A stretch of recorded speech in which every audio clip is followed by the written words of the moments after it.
We are now going to create our first table in Management Studio. So to do this, we're going to create a customer table, and you right-click Tables and click New Table, and it automatically brings up what kind of looks like an Excel spreadsheet. Just has we'll have columns and rows, and you can start naming. So let's start off with an ID. In fact, we'll call it a customer ID and give it a data type int. And what I'm going to do in the settings is we'll scroll down to identity specification, and we're going to say is identity. That means that this is the identity column for that customer, and what that will do is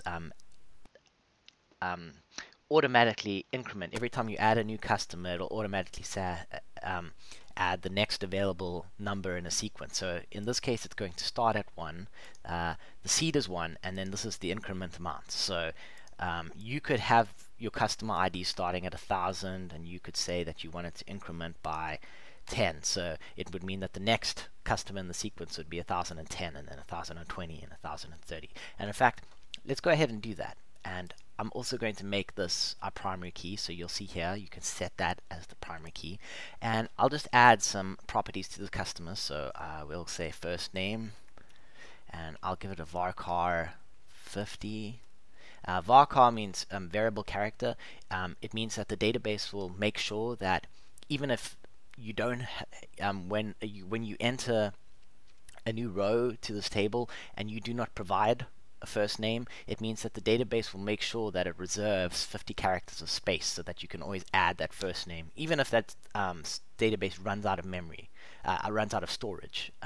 It'll still make sure if there is a row with, let's say, a customer Doe and it's missing the first name John, you can always go back and add John, and it'll have those 50 characters reserved for you. Ideally, you always want to allow for the least characters possible to get the job done, because if I go ahead and make all of these like 5,000, it's going to start reserving 5,000 characters of storage space for each column you add to the table, which is just unnecessary. So we'll stick to 50. Last name. And notice that I'm leaving this checked, allow nulls, because in our instance, we may not,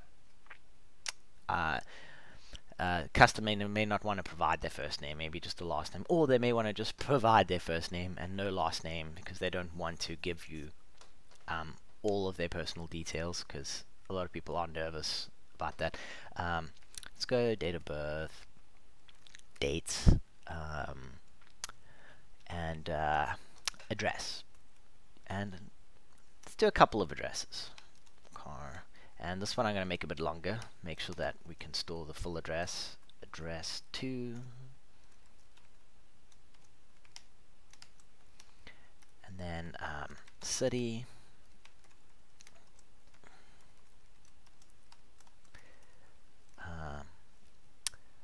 let's go country,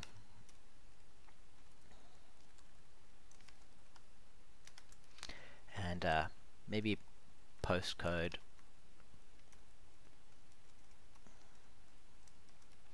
And also just give it a 50 just to play it safe,